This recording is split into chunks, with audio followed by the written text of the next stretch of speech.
I am an Uber driver who only works nights. Traffic is a breeze, and I avoid stressed riders rushing to work. Do you agree with this statement before we dive in? Now, stressed riders rushing to work, okay, if that's what really bothers you, right, then you need to drive at night. But driving at night is not a good idea, folks, right? The safety issues start occurring, the drunkards come out, the party time. It's just, I would rather be subjected to the traffic and a couple of stressed riders versus thugs, carjackers, drunkards. Forget about it. I learned my big lessons in this game at night, right? I can hardly think of any story that went wrong or ride that went wrong during the day. If anything went wrong, it went wrong at night. So this is something I am not encouraging drivers to do, and that is drive at night. Anwar Malik is an Uber, Lyft, and taxi driver in New York City. He only works the night shift so he can steer clear of angry riders in a rush to work. So I also guess it has a lot to do with the city, right? This is Malik's story as told to writer Jamie Killen. Jamie Killen, thanks for the article. So I'm an Uber, Lyft, and taxi driver in New York City. I used to drive at night and during the day, but now I just stick to nights due to bad traffic in the city and the types of daytime passengers I used to get. I have a long commute and it takes about 2 hours. Hell no. To drive all the way into New York City in traffic. Well, why would you burn 2 hours of gas in, 2 hours of gas out? Those are dead miles. You're not getting paid and you're putting on big miles on your car. I don't know if I can agree with this driver at this point, but okay. Around 7 p.m. traffic frees up, and that's when I start heading into the city to work. I drive around until 3 or 4 a.m. before going home. There's no traffic on the way back at that time, which is nice. I've also always worked the night shift, no matter what job I was doing. It's just easier for me. Some people like the night shift. The money is the same, but it's a lot simpler to drive at night.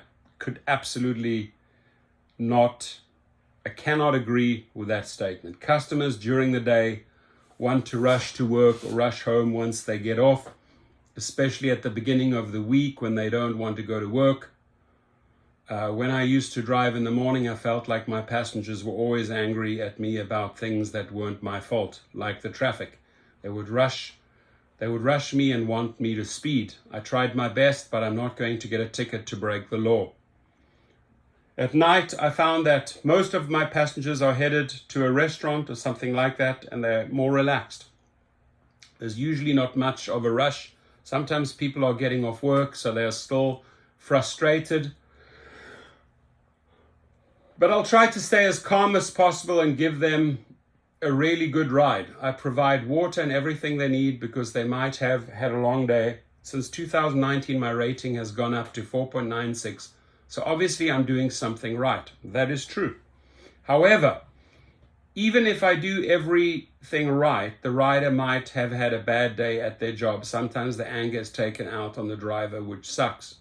Sometimes the anger is taken out at the driver at night when they're drunk, right? So it's sort of like doesn't make sense at all here, but okay. I've had situations where I'm providing a ride and there's so much traffic that I can't keep the 3-second distance from the car in front of me, and I'll go over a pothole. The passenger might be doing something like typing, and just because we went over a pothole and their typing got disturbed, they'll report something as small as that to Uber. Those riders need to get a life. They could say the driver was unsafe or bad overall. Just because we're professional drivers doesn't mean we won't make mistakes. That's a very accurate statement. As drivers, we have to worry about a lot of things. Safe driving, avoiding potholes or passengers accidentally damaging our cars. If there's a rider in the back, maybe they have a gun or a knife. If you keep the doors locked, the rider will think the driver's trying to kidnap them. We also have to make quick decisions in cases where the rider is about to open the door and there's a bike coming. We have to shout not to open the door. If we speak softly, they don't hear us. So that's how you save a bicyclist from getting injured. But then the passenger thinks you're shouting at them. Wow. To maintain my safety, I have a camera in my vehicle. I used to have a partition, but when I had it, riders would complain that the air conditioning wasn't reaching them. I also avoid angry riders. I usually try to pick up every ride, but if someone seems upset before they even get in my car, I'll drive away. When I arrive to pick someone up, I keep my car doors locked until I'm able to roll my window down a bit and ask the rider's name. It's for my safety and their safety.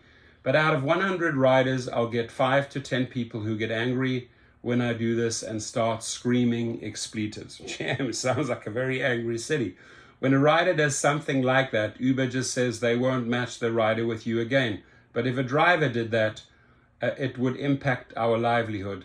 It's a win-lose situation. Like many jobs, if there's ever an issue, the clients and the companies usually win while the workers lose. If you are in a losing situation and they wrongfully deactivate you over some of those reasons, the link is below. We'll help you get reactivated at GigRocket. Now, I appreciate this driver sharing this information. I, however, don't agree with his assessment at all. And I'd really like to hear your feedback on this. Have a good day. Be safe.